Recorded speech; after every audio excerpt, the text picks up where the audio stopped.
In this lesson, we're going to solve two more word problems using two unknowns or three unknowns. The first example then, which is number 3, says a rectangle has a perimeter of 40 centimeters and its length is 1 less than twice its width. Find the dimensions of the rectangle. So to begin, we're going to draw a rectangle, and we know the perimeter is 40 centimeters, so the perimeter equals 40. We have a length and a width, and we know that for any rectangle, the perimeter, so in this case 40, is equal to 2 times the length plus 2 times the width. That's the formula for perimeter of a rectangle. Since we have two unknowns, length and width, we need one more equation, and that comes from the second half of the first sentence. Its length is 1 less than twice its width.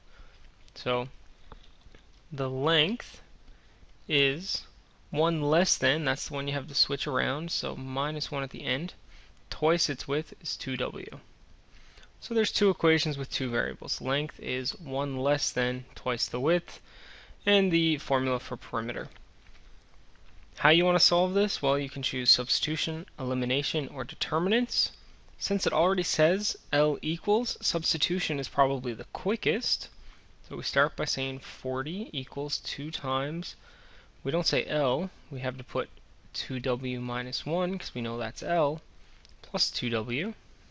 Now we need to do some algebra, so 4w minus 2 plus 2w, multiply in the 2. 40 plus 2 then is 42, is equal to 4w plus 2w is 6w. Divide everything by 6, and we find that w is equal to 7.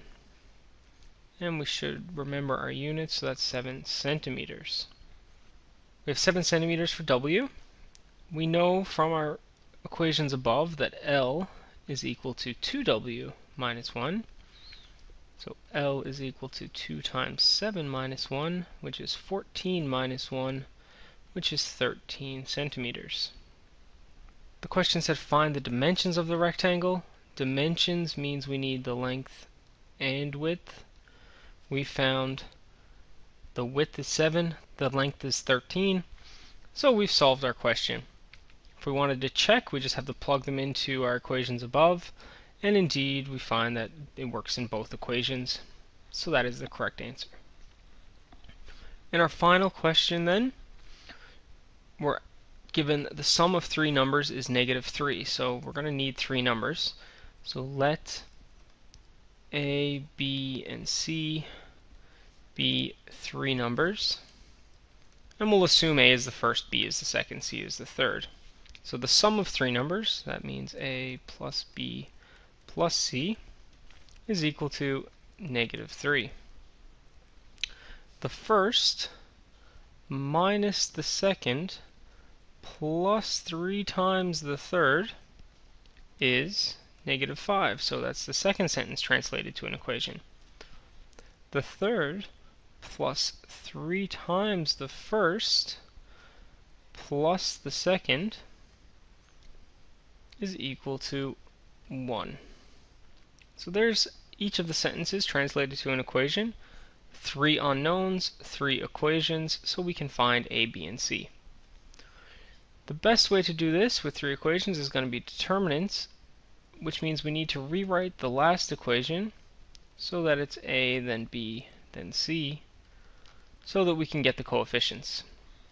So to find A, we need a determinant. B, we're going to need determinants. And C, we're going to need determinants. Or, well, I'll show you a different way to do C. The denominator in A and B are the same, so up top here we're just going to say capital A is just going to be the determinant of all the coefficients. So that's going to be 1, 1, and 3. Remember, we're using this one.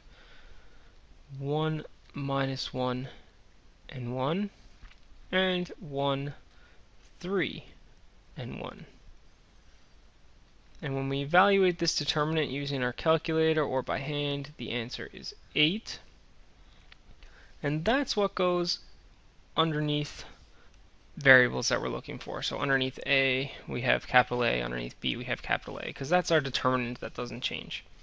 In the numerator, to find little a, we have to change the coefficients of a to be our constant. So instead of 113, we're going to get -3, -5, 1, and everything else stays the same. So we keep the y coefficients, or we keep the b coefficients and the c coefficients.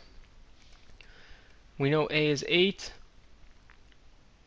For the denominator, the top gives us 16, which means that a is equal to 2. Similarly for b now, we keep the coefficients in the first column. The second column changes to the constants, so -3, -5, and 1, and we keep the coefficients from the final column. That gives us -16 when we evaluate the numerator over 8, which means that b is -2. Now I haven't shown the calculation for solving the three determinants.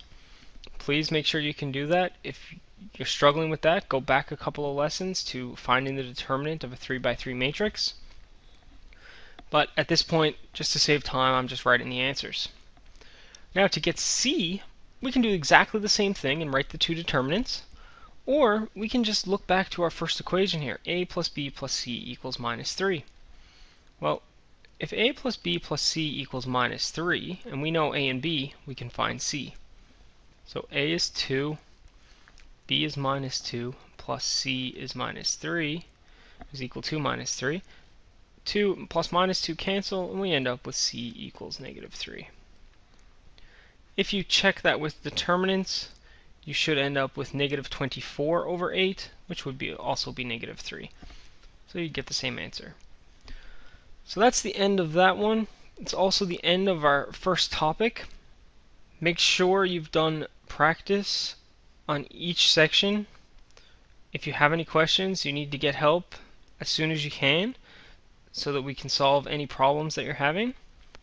If you understand all of this, good luck with your quizzes and tests, and we'll see you in the next lesson when we begin topic 2.